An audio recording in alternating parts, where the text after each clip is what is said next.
समाधि की अवस्था है क्या। बहुत बार हम लोग बात करते हैं, सुनते हैं कि समाधि की आध्यात्मिकता में बात होती है, योग की, ध्यान की, इन सारी चीजों की बात होती है। तो समाधि है क्या। देखिए, इंसान के दो कर्म होते हैं, एक तो भौतिक कर्म और दूसरा आध्यात्मिक कर्म। भौतिक कर्म वो कर्म जो सांसारिक मनुष्य, जो गृहस्थ मनुष्य अपनी आजीविका को पूरा करने के लिए करता है, वो भौतिक कर्म हो गए। और उसके बाद जो आध्यात्मिक कर्म है, वो कर्म जो इंसान, जो हमारा सभी हर मनुष्य का अंतिम लक्ष्य है, उस लक्ष्य तक पहुंचने के लिए जो कुछ भी प्रयास करता है, जो कुछ भी कर्म करता है, वो आध्यात्मिक कर्म हो गए। अब कोई भी व्यक्ति अपने भौतिक कर्म में, यानी कि अपने प्रोफेशन में जब एक एलीट लेवल पर पहुंच जाता है, एक ऐसे एक्सल्टेड पोजीशन पे पहुंच जाता है, उसको आप समाधि कह सकते हैं। अब समाधि से यहाँ पर उसको जो आध्यात्मिक समाधि है उससे कंफ्यूज करने की जरूरत नहीं है। ये जो समाधि की स्थिति की मैं बात कर रहा हूँ, जो भौतिक कर्म करके व्यक्ति पहुंचता है, वो उसका अर्थ वास्तविकता में ये है, वो एक एकाग्रता ही की एक परिभाषा है, एक सिनोनिम है एकाग्रता का, ही एक पर्यायवाची है कि जब व्यक्ति एक क्षेत्र में इतना एकाग्र है, एक लक्ष्य के प्रति इतना एकाग्र है, तो वो उस स्थिति में वो स्थिति को हासिल करता है जो एक बेंचमार्क एक बना के जाता है, जो ना तो कोई पहले कभी बना पाया, ना कभी भविष्य में शायद बना पाएगा। वो क्षेत्र कोई भी हो सकता है, वो विज्ञान का क्षेत्र हो सकता है, वो कला का क्षेत्र हो सकता है, वो स्पोर्ट्स का क्षेत्र हो सकता है, कोई भी क्षेत्र हो सकता है।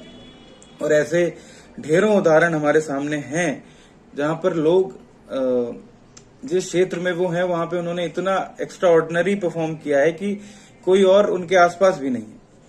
तो उसको आप एक समाधि की अवस्था कह सकते हैं। लेकिन अब यहाँ पर बात होती है कि वो जो स्थिति है उसका और जो आध्यात्मिक समाधि है उसका क्या रिलेशन है। अगर व्यक्ति भौतिक कर्म करने के साथ साथ आध्यात्मिक भी है, आध्यात्मिक चेतना भी उसकी जागृत है या जागृति के मार्ग पर है, तो उसको और ज्यादा सहायता मिलती है अपने जो भौतिक कर्म है उनको करने के लिए भी, और उसके बाद जो आध्यात्मिक लक्ष्य है उसको पूरा करने के लिए भी। अब ये तो मैंने एक भौतिक कर्म की बात करी। अब आध्यात्मिक कर्म करके समाधि की अवस्था की बात अगर करें तो देखिए, मेरा ऐसा मानना है कि जितने भी सेल्फ रियलाइजेशन के मार्ग हैं, जितने भी ईश्वर प्राप्ति के मार्ग हैं, सभी समाधि की ही एक अवस्था है। अब जरूरी नहीं है कि आप सिर्फ अष्टांग योग करें तभी समाधि की अवस्था होगी। भक्त भी एक तरह का योगी ही है, समाधि की अवस्था में ही रहता है। लेकिन यहाँ पर बात किन भक्तों की हो रही है? यहाँ पर बात हो रही है मीराबाई की, यहाँ पर बात हो रही है कबीरदास की। ये लोग अपने कृत्य में, अपने कर्म में जो ईश्वर को पाने की जो एक ललक, जो एक उनकी अंदर जो एक मीमांसा थी, वो इतनी तीव्र थी कि उनको उसके अलावा कुछ दिखाई नहीं देता था।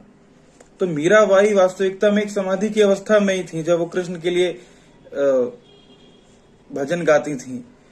विष का प्याला तक उन्होंने कृष्ण के लिए पी लिया था। तो वास्तविकता में एक समाधि की ही अवस्था है।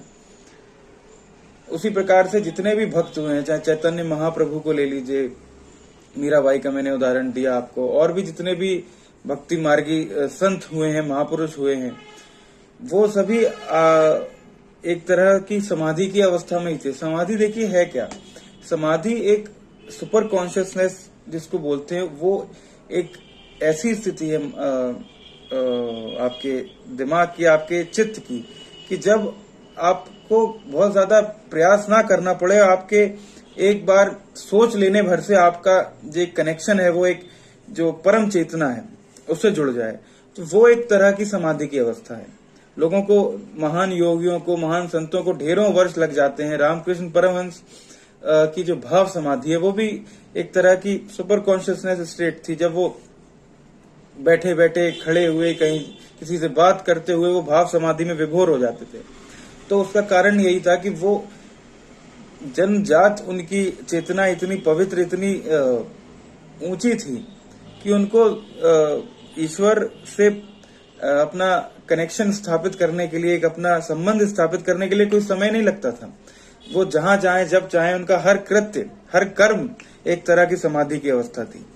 तो जरूरी नहीं है कि आप जो सारे ध्यान योग के जितने सोपान हैं सिर्फ उनको ही समाधि की अवस्था कहें। वो भी हैं, वो भी ध्यान मार्ग भी एक समाधि की अवस्था है। उसमें जो सारे 8 अंग हैं अष्टांग योग के, चाहे यम, नियम, आसन, प्रत्याहार, जो सारे 8 अंग हैं उसके, तो उनको पार करता हुआ जब योगी समाधि की अवस्था तक पहुंचता है तो वो भी उस स्तर पर ही पहुंच जाता है जहां पर कोई और समाधि की अवस्था से पहुंचता है।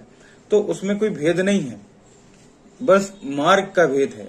कोई किसी और रास्ते से जा रहा है, कोई किसी और रास्ते से जा रहा है, लेकिन अंतिम जो डेस्टिनेशन है, जो लक्ष्य है, वो सबका एक है।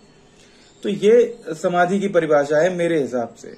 और यहाँ पर एक बात ये भी समझनी बहुत जरूरी है कि जो भक्त हो चाहे योगी हो, यहाँ पर जो समाधि वास्तविकता में जिनको होती है, जो उस स्तर पर पहुंचते हैं, वो बता नहीं सकते कुछ भी, वो वर्णन नहीं कर सकते उसका। अगर मैं पहुंचा हूं तो मैं बता नहीं सकता आपको कि वो स्थिति कैसी होती है, या कोई और पहुंचेगा तो वो मुझे नहीं बता सकता कि वो स्थिति कैसी हो सकती है। वो हर किसी को अपने मार्ग पर चल के ही समझ में आएगा।